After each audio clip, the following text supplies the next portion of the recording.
잠깐 기도 먼저 하겠습니다. 하나님 감사합니다. 오전 예배를 통해서 또 하나님께서 귀한 말씀을 우리에게 주시고 또 이렇게 오후 예배에 또 헌신 예배를 통해서 우리에게 하나님께서 말씀해 주시는 것을 감사합니다. 하나님, 우리의 어두운 눈을 하나님께서 밝히 뜨게 하셔서 우리로 하여금 우리가 듣기 좋은 말씀만 보지 않게 하시고 우리의 귀를 하나님께서 열어주셔서 우리가 듣고 싶은 말만 듣지 않게 하시고 하나님께서 성경을 통해서 우리에게 들려주시는 하나님의 말씀을 우리가 잘 귀담아 듣고 깨달을 수 있는 은혜를 허락하여 주시옵소서. 예수님 이름으로 기도합니다. 아멘.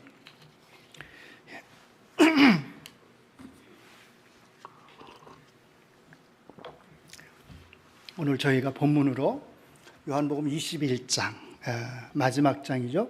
15절부터 저희가 읽었습니다. 사실은 이제 1절부터 읽었어야 되는데 너무 길 것 같아서 제가 조금 줄인 거예요. 그러니까 1절부터 14절까지가 15절부터 나오는 내용의 배경이 조금 올릴까요? 배경이 되는 겁니다. 우리 교회 것 같으면 제가 제 마음대로 올리고 내리고 할 수 있는데 우리 교회 게 아니니까 그냥 있는 그대로 사용하려고 합니다. 자, 앞에 이제 배경을 여러분들이 조금 이해를 하실 필요가 있어요. 21장 1절을 보시면 오늘 본문의 배경이 되는 장소는 디베리아 호수라고 나와 있습니다. 우리가 잘 아는 표현으로 하면 갈릴리 호수입니다. 그러니까 제자들은 지금 어디 있는 것일까요? 어디 있는 거예요? 갈릴리에 있는 거죠. 자, 질문 한 가지 할까요? 제자들은 왜 지금 예루살렘에 있지 않고 갈릴리에, 그러니까 자기들 고향에 내려가 있는 것일까요? 제가 아마 고등학교 때쯤으로 기억이 되는데요. 어떤 목사님이 이 부분을 이렇게 설명을 하셨어요. 제자들은 예수님이 메시아이신 줄 알았는데 알고 보니까 메시아가 아니었더라는 겁니다. 왜냐하면 십자가에 못 박혀서 죽으셨기 때문입니다. 그래서 제자들은 그것을 보고서는 너무나 실망을 한 거예요. 그래서 이제 어떻게 한 거냐면 자기들의 고향으로 절망을 한 채 내려갔다는 겁니다. 그리고 이제 이렇게 절망에 빠진 제자들, 특히 베드로가 다른 제자들을 향해서 얘들아, 나는 이제 물고기나 잡으러 가야 되겠다, 이렇게 말을 했다는 겁니다. 그리고 다른 제자들도 이제 그 말에 반응을 해서 그러면 우리도 같이 가자, 이렇게 해서 지금 전체 7명의 제자들이 갈릴리 호수에 물고기를 잡으러 갔다는 겁니다. 그러니까 제자들의 절망은 그들이 옛 직업으로 돌아가게 했다는 거죠. 그런데 이렇게 절망해서 자기들의 옛 직업으로 돌아가 있는 이 제자들에게 예수님께서 나타나셔서 그들에게 소망을 주시고 그들을 다시 부르셨다는 겁니다. 그렇죠? 도마가 없는 상황에서 예수님께서 처음 나타나셨어요. 그 다음에는 일주일 후에 이제 누가 있는 상태에서요? 도마가 있는 상태에서 예수님께서 나타나셨던 거예요. 그러니까 이 두 번의 예수님의 나타나심은 분명히 예루살렘에서 있었던 일입니다. 제자들은 적어도 예수님께서 죽으신 후에 한 열흘 정도는 그러니까 예루살렘에 머물고 있었다는 뜻이죠. 자, 그런데 오늘 본문을 보시면 이제 제자들은 예루살렘이 아닌 갈릴리 호수에 있습니다. 제자들이 고향으로 내려갔다는 것을 뜻하죠. 그러면 제자들은 왜 지금 예루살렘에 있지 않고 갈릴리 고향으로 내려가 있느냐 하는 겁니다. 왜일까요? 아마 마태복음 28장이 여기에 대해서 우리에게 답을 주고 있을 거예요. 나중에 이제 집에 돌아가셔서 28장을 꼭 한번 읽어보세요. 마태복음 28장에 보시면 예수님께서 부활하시고 천사들을 통해서 막달라 마리아와 또 다른 마리아에게 말씀을 하십니다. 가서 내 제자들에게 전해라. 뭐라고요?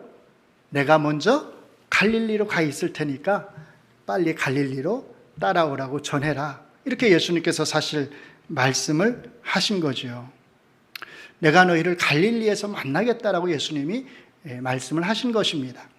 아마 제자들은 그 예수님의 말씀에 따라서 지금 갈릴리에 내려가 있는 것일 것입니다. 그리고 그곳에 내려가서 제자들이 할 수 있는 게 뭐겠어요?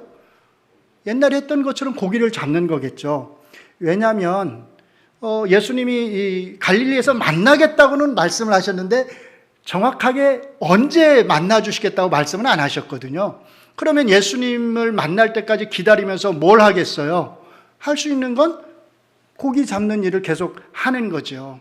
그러니까 제자들은 고기나 잡으러 간 것이 아니라 옛날처럼 평소 하던 대로 그냥 고기를 잡으러 간 겁니다.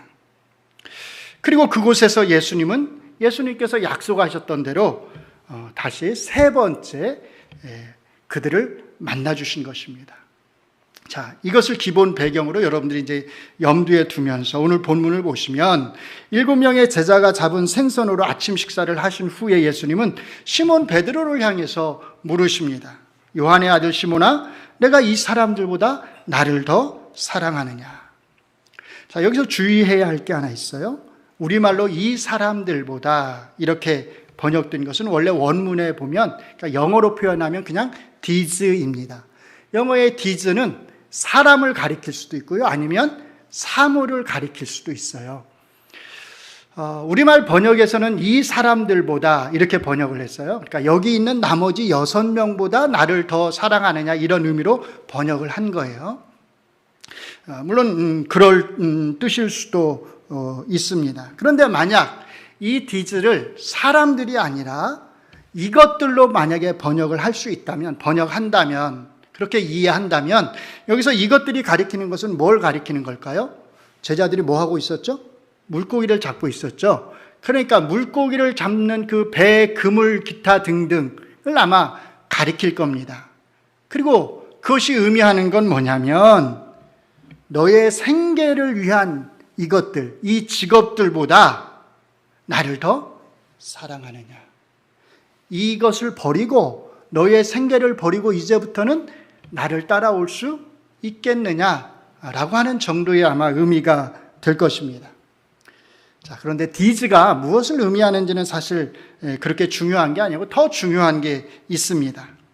이런 예수님의 질문에 베드로는 주님, 그렇습니다. 내가 주님을 사랑하는 줄 주님이 아십니다. 이렇게 답을 합니다. 그러자 주님은 베드로를 향해서 내 어린 양을 먹이라고 하십니다. 그리고 다시 재차 물으십니다. 요한의 아들 시몬아, 내가 나를 사랑하느냐? 베드로가 다시 답합니다. 주님, 그렇습니다. 제가 주님을 사랑하는 줄 주님이 아십니다. 또 주님이 베드로를 향해서 말씀합니다. 내 양을 치라. 그리고 다시 재차 세 번째 물으십니다. 요한의 아들 시몬아, 내가 나를 사랑하느냐? 주님이 세 번째 물으시니까 이제 베드로가 이번에는 조금 염려가 됐어요. 근심이 됐습니다. 그래서 이제는 이렇게 답을 합니다. 주님, 모든 것을 아시오매 내가 주님을 사랑하는 줄 주님이 아십니다. 그러자 주님은 한 번 더 이번에는 내 양을 먹이라고 하십니다. 자, 여기에 우리가 많이 들어온 설명이 있습니다. 예수님이 베드로에게 내가 나를 사랑하느냐라고 이렇게 물으셨을 때 예수님은 처음과 두 번째의 질문에서는 아가파오라고 하는 동사를 사용하셨다는 겁니다. 그리고 마지막 세 번째 내가 나를 사랑하느냐라고 질문을 하셨을 때 이때는 아가파오가 아니라 필레오로 질문을 하셨다는 겁니다. 반면에 베드로는 첫 번째, 두 번째, 세 번째 다 아가파오를 사용하지 않고 필레오로 사랑한다고 대답을 했다는 겁니다. 왜냐하면 예수님이 아가파오라고 하는 동사를 사용해서 자기 희생적인 그런 사랑으로 베드로에게 사랑하는지를 물으셨는데 베드로는 자기의 전력이 있으니까 예수님을 3번이나 부인한 적이 있으니까 감히 예수님이 질문하시는 아가파오로 대답을 못하고 친구의 우정을 나타내는 그런 정도의 사랑, 그게 뭐예요? 필레오로 대답을 했다는 겁니다. 그러니까 이제 마지막에 예수님께서 그 베드로의 마음을 아시고 아가파오를 사용하지 않고 필레오를 사용해서 네가 나를 사랑하느냐 이렇게 물으셨다는 겁니다. 그리고 베드로가 역시 필레오로 대답을 했다는 거죠. 자, 이런 해석이 소위 우리에게 은혜가 될지 모르지만 이것 역시도 사실은 본문을 제대로 해석한 것 같지는 않아요. 크게 2가지 이유 때문입니다. 첫째는 예수님과 베드로가 처음에 이 대화를 나눌 때 사용했던 언어는 헬라어가 아니라 아람어였습니다.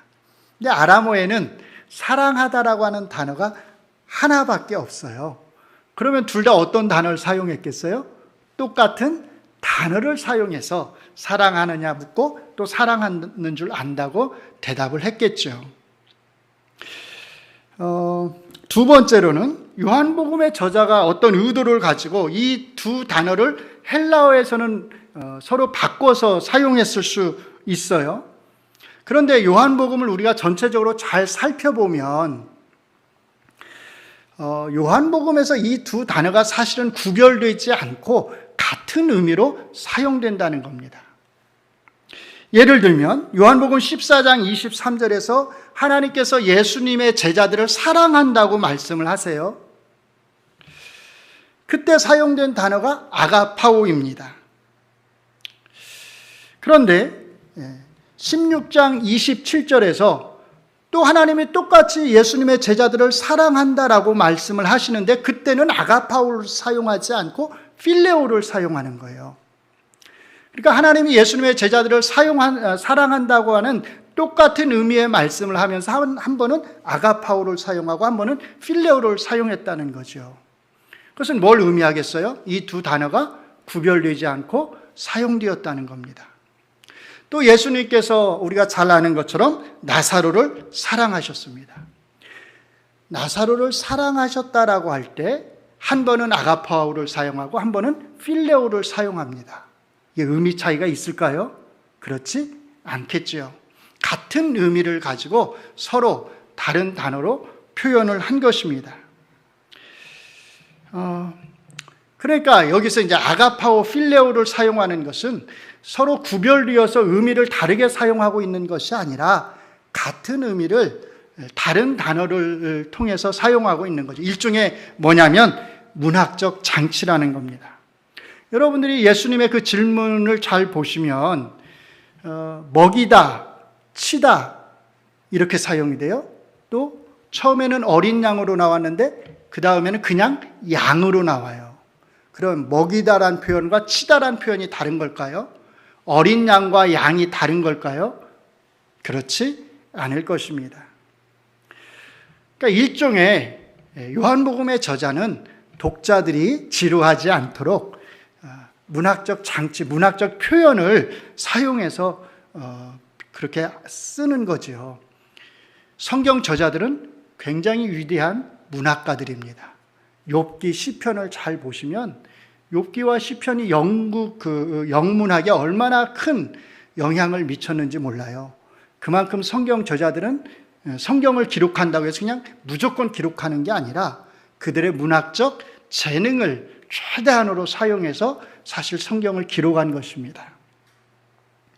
자, 중요한 것은 예수님이 베드로에게 내가 나를 사랑하느냐라고 3번에 걸쳐서 물으신다는 것이고 베드로는 그것에 대해서 주께서 제 마음을 아십니다라고 대답한다는 겁니다.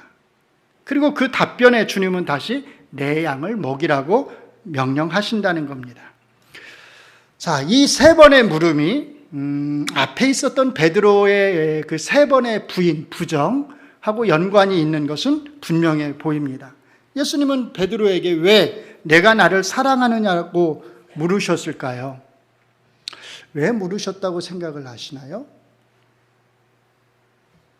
베드로의 사랑을 확인하고 싶었던 것일까요? 예수님은 베드로의 이 마음을, 예수님의 사랑하는 이 마음을 의심했기 때문일까요? 베드로가 나를 사랑하지 않아서 나를 3번이나 부인했다라고 생각을 하신 것일까요? 왜 예수님은 물으시는 걸까요?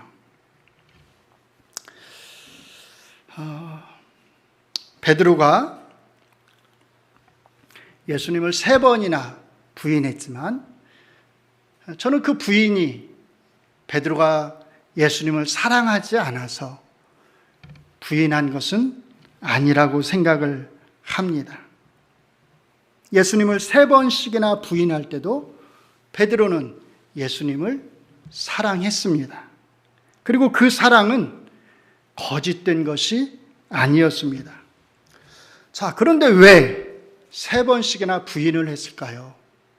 그건 아마 간단한 이유 때문일 거예요. 상황에 몰리다 보니까.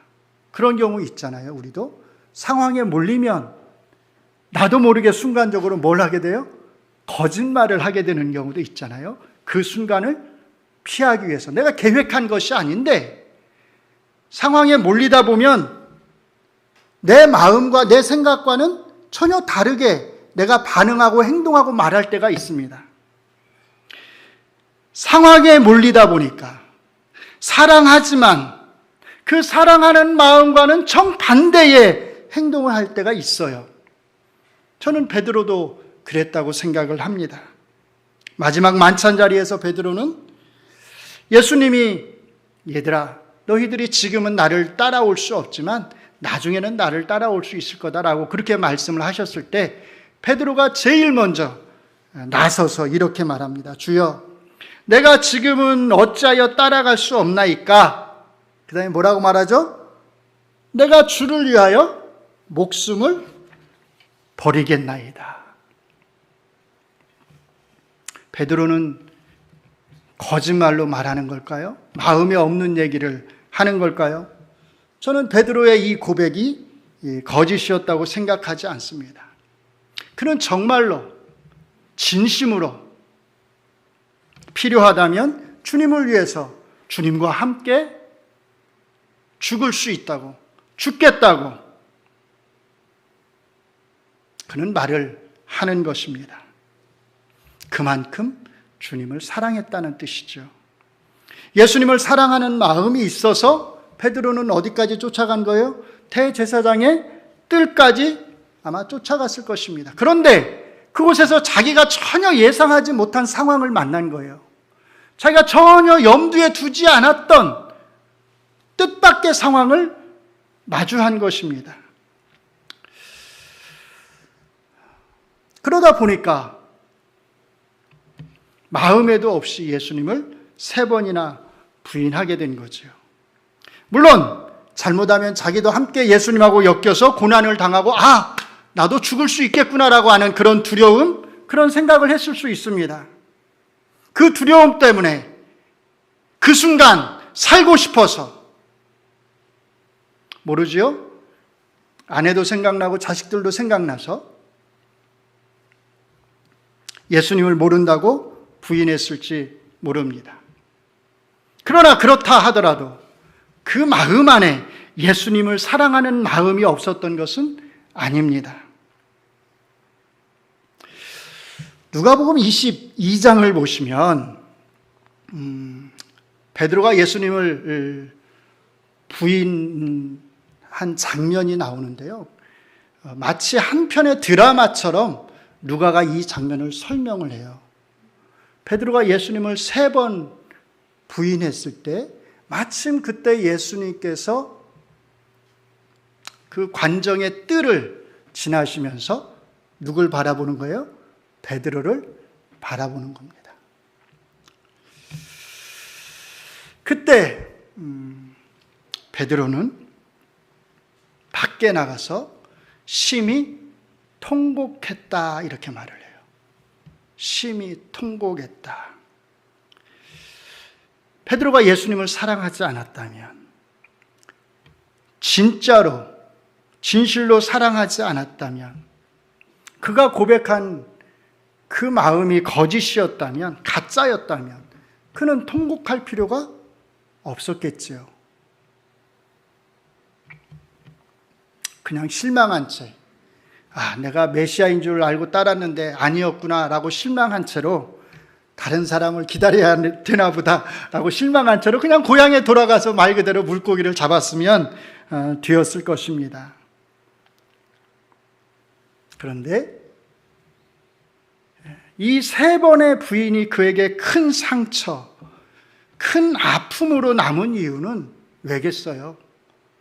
그가 정말로 주님을 너무나 사랑했기 때문이죠. 예수님을 3번이나 부인한 이 큰 트라우마, 이 마음의 무거운 짐, 이걸 누가 치유해 줄 수 있을까요?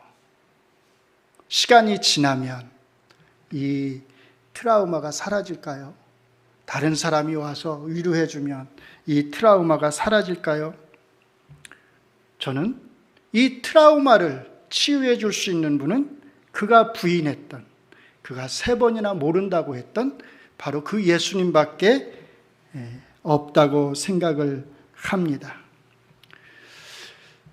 이런 치유가 없이 만약에 베드로가 계속 복음 사역을 했다면 그는 평생 동안 마치 무거운 짐을 어깨에 짊어진 것처럼 그렇게 생활을 했을 것입니다. 그러니까 이 물음은 잘 생각해 보시면 예수님 자신을 위한 물음이 아닌 것이죠. 베드로의 사랑을 확인하고 싶은 물음도 아닌 겁니다. 몰라서가 아닙니다. 알지만 물으시는 겁니다. 그러니까 이 물음에는 마치 이런 의미가 들어가 있는 걸 거예요. 요한의 아들 시몬아, 내가 나를 사랑하는 거 안다. 내가 나를 사랑하지 않아서 나를 모른다고 부인한 게 아니라는 거 내가 안다. 예수님은 베드로를 책망하려고 나타나신 게 아닙니다. 예수님은 베드로에게 야, 너 왜 그랬니? 그때 왜 그랬어? 나를 위해서 죽겠다며, 나를 위해서 목숨을 바치겠다며, 그런데 너 왜 그랬니? 왜 날 모른다고 3번이나 부인한 거니? 예수님은 따져 물으려고 베드로에게 나타나신 것이 아닙니다. 아마 우리 같았으면 큰 배신감을 느꼈을 거예요. 그리고 당장 그때 왜 그랬어요? 그때 왜 그랬니? 왜 날 모른다고 했어? 왜 날 배신했어? 등등의 말을 아마 퍼부었을 것입니다. 그런데 주님은 그렇게 묻지 않으십니다. 왜냐하면 이미 베드로의 마음을 아시기 때문이죠. 자, 이 예수님의 질문에 베드로가 할 수 있는 대답은 사실 하나밖에 없어요. 주님이 아십니다. 주님이 아십니다. 이 말 외에 베드로가 달리 대답할 말이 있을까요? 그러며 주님, 제가 주님을 얼마나 사랑하는데요. 저는 정말 주님을 사랑합니다. 그렇게 대답할 수 있었을까요? 아마 주님을 부인한 적이 없다면 그렇게 적극적으로 내가 주님을 사랑합니다라고 그렇게 말할 수 있었을 거예요. 그러나 주님을 3번이나 부인한 적이 있는 베드로의 입장에서는 그렇게 적극적으로 내가 주님을 사랑합니다라고 말을 못하고 어떻게 해요? 소극적으로밖에 주님이 제 마음을 아십니다 라고 밖에는 답을 할 수가 없는 거죠. 그러니까 베드로는 최선의 대답을, 자기가 할 수 있는 최선의 대답을 한 거예요. 주님도 그것을 아시기에 더 이상 묻지 않고 그 답변으로 만족하십니다. 그리고 이렇게 말씀하십니다. 내 어린 양을 먹이라. 그 답으로 충분하다는 겁니다. 내가 몰라서 묻는 게 아니니까 그거면 됐다는 겁니다. 마지막 세 번째로 예수님이 물으셨을 때 베드로는 근심했다고 말합니다. 아마 우리 같아도 그랬을 거예요. 예수님이 왜 똑같은 질문을 세 번씩이나 하시나? 혹시 내 말을 믿지 않으시는 건 아닌가? 내 마음을 모르시는 건 아닌가? 아마 그런 생각이 들었을 수도 있습니다. 그래서 이번에는 예수님의 그 전지하심, 모든 것을 아시는 그 예수님의 지식에 근거해서 이렇게 답을 합니다.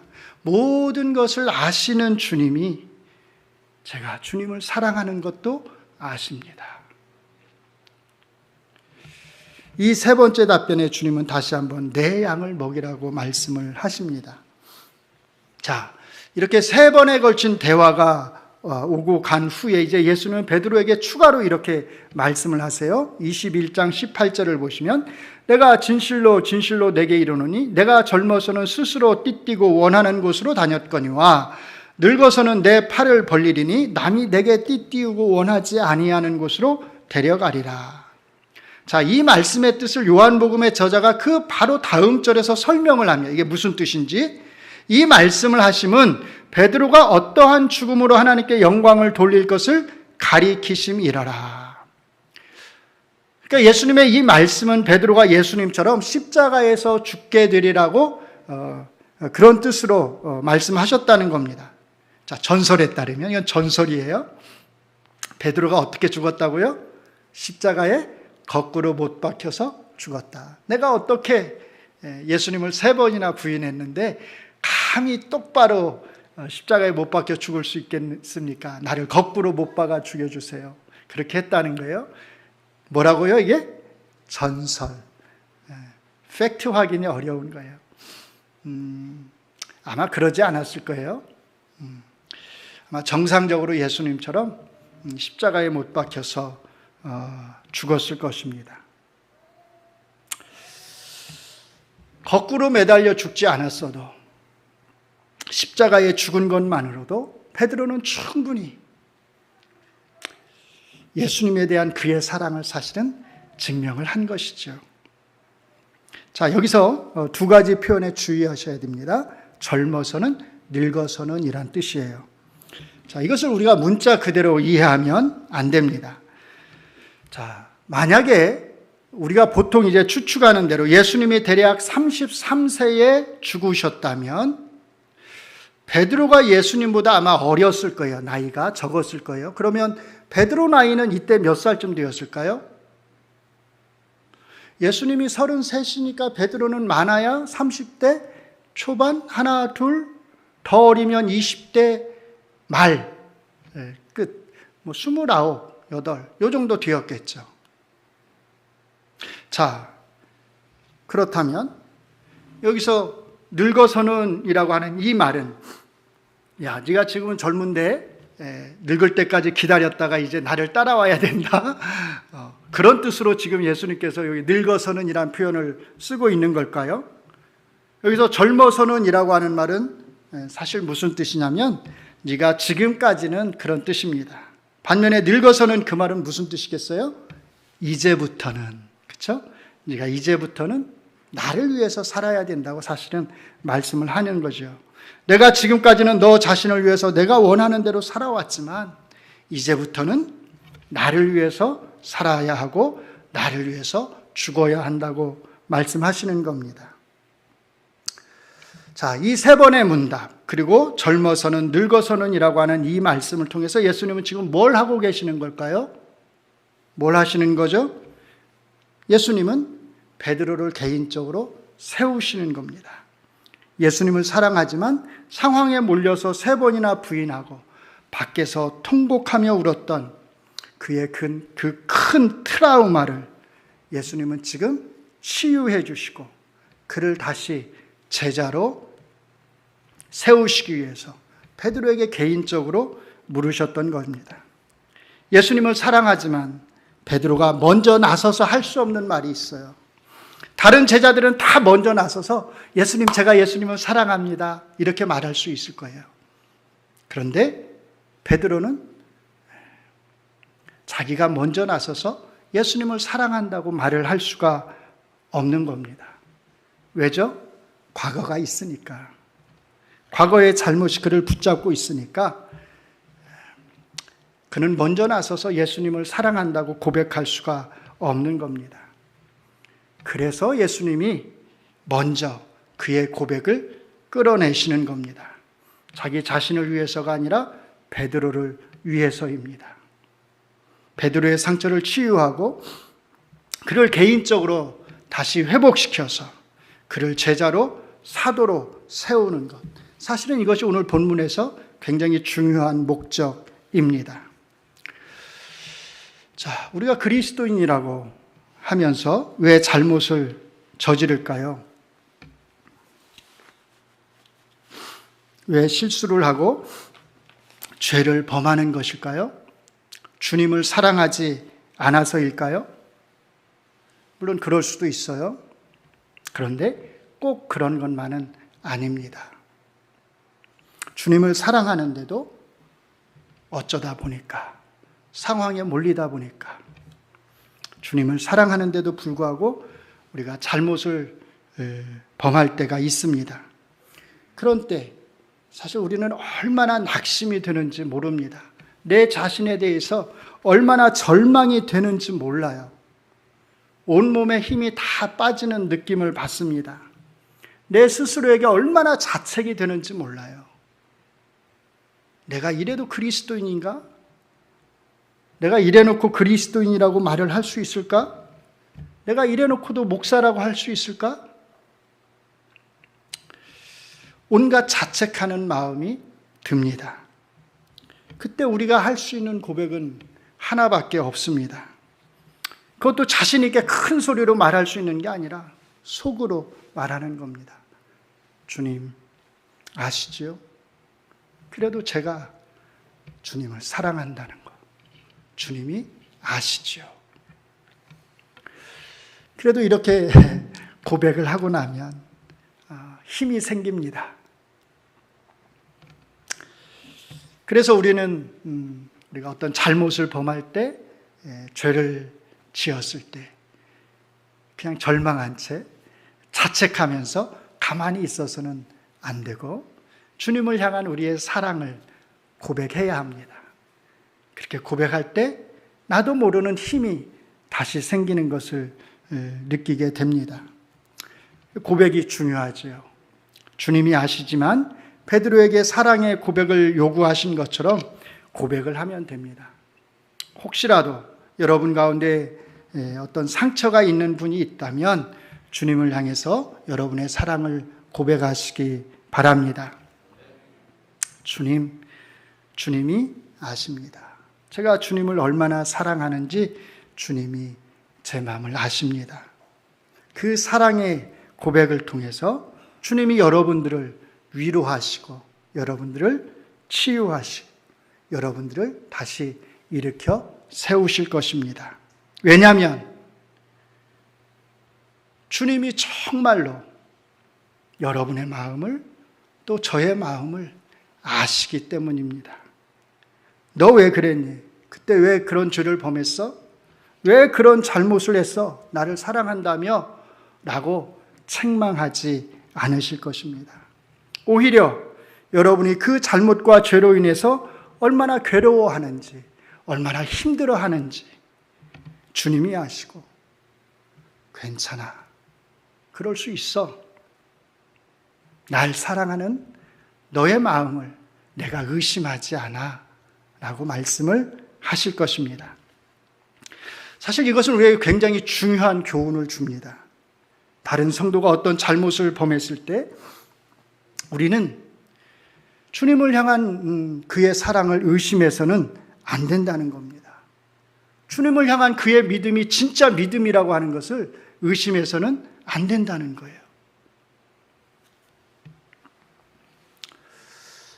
아니, 어떻게 믿는다고 하면서 그렇게 할 수 있을까? 아니, 어떻게 주님을 사랑한다고 하면서 그렇게 할 수 있을까? 근데 그럴 수 있어요. 그럴 수 있습니다. 저는 그럴 수 있다고 생각합니다. 다른 성도들이 하나님 앞에서 실수를 하거나 죄를 범했을 때 우리가 해야 할 말은, 해야 할 일은 아니 어떻게 그럴 수 있지가 아니라 낙심해서, 절망해서, 자책하면서 주저앉아 있는 그를 우리가 일으켜 세워주는 겁니다. 그가 여전히 주님을 사랑한다고 하는 사실을 의심하지 않으면서 우리가 그를 일으켜 세워주는 겁니다. 주님을 대신해서 우리가 말해주는 겁니다. 괜찮습니다. 그럴 수 있습니다. 주님이 아십니다. 여러분, 주님을 사랑하시죠? 별로 사랑하지 않으시나요? 예, 주님을 사랑하는 줄 압니다. 주님만 사랑하지 마시고 여러분 앞뒤에 있는, 여러분의 옆에 있는 형제 자매도 함께 사랑하시기 바랍니다. 어떤 분들은 내가 날 사랑하느냐 이렇게 물으시니까 진짜 주님만 사랑하는 분들이 있어요. 주님만 사랑하고 옆에 있는 형제 자매들에게는 상처를 주고 마음을 아프게 하는 분들이 있습니다. 시험에 들게 하는 분들이 있어요. 그런 분들은 진짜 주님을 사랑하는 게 사실은 아닙니다. 주님을 사랑하는 자에게 왜 주님이 자기의 양을 맡기겠습니까? 그것은 다른 데 이유가 있는 것이 아니라 주님을 사랑하는 그 마음을 가지고 주님의 다른 양들을, 다른 형제 자매들을 잘 돌보라고, 살피라고, 세우라고 주님이 맡기시는 거죠. 그러니까 주님을 사랑하는 그 마음은 주님을 사랑하는 마음에서 멈추어서는 안 되고 주님의 양들에게로, 여러분 옆에 있는, 앞뒤에 있는 형제 자매들에게로, 성도들에게로 흘러가야 한다는 뜻입니다.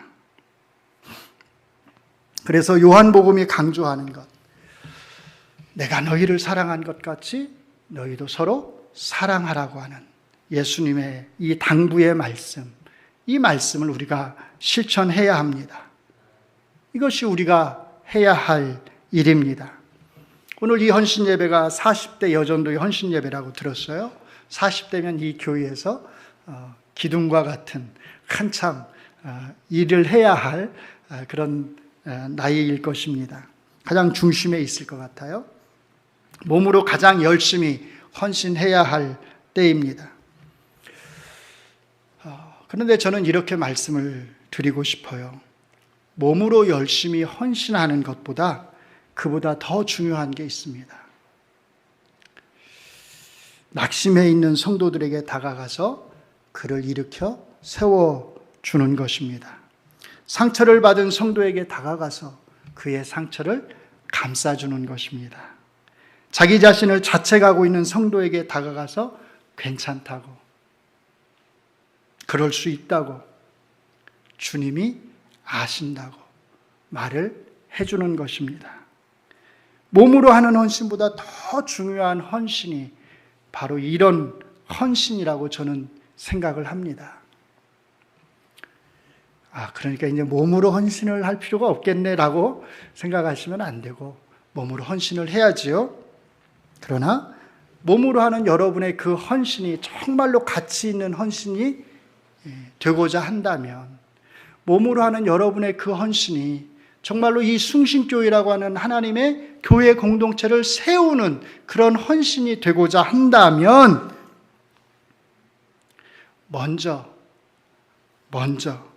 다른 성도들을 배려하고 이해하는 그런 헌신이 있어야 한다는 뜻입니다.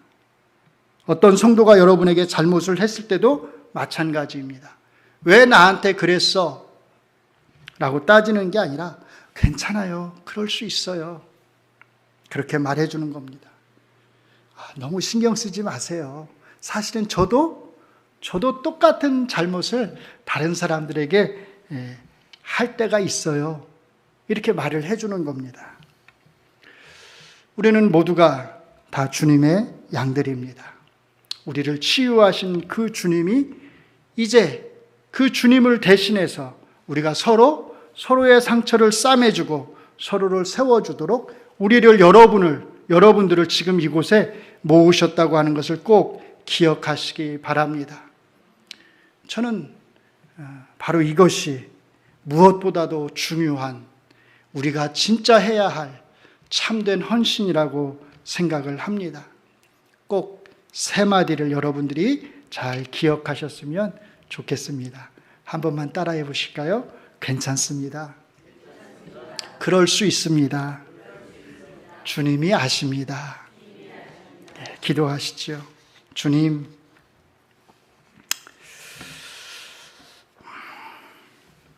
주님이 아십니다. 우리가 잘못을 범할 때에도, 우리가 죄를 범할 때에도 낙심해 있는 우리를 찾아오셔서 괜찮다고, 그럴 수 있다고, 날 향한 너의 사랑을 의심하지 않는다고 주님이 우리에게 말씀해 주십니다. 이제 그 주님의 말씀을 우리가 먼저 받은 자들로서 우리가 서로가 서로를 향해서 괜찮다고, 그럴 수 있다고, 주님이 그 마음을 안다고 그렇게 말을 해줄 수 있는 저희가 되게 하여 주시옵소서. 몸의 헌신도 중요하지만 서로를 세우는 헌신을, 서로를 일으켜 세우는 헌신을, 서로의 상처를 치유하는 헌신을 우리가 할 수 있도록 주님이 도와 주시옵소서. 우리 스스로, 우리 힘으로 할 수 없는 것인 줄 주님이 아십니다. 그래서 우리 안에 주님의 성령님을 주신 줄로 믿습니다. 성령님께서 우리를 주장하여 주셔서 이 일을 할 수 있도록 우리를 도와 주시옵소서. 예수님 이름으로 기도합니다. 아멘.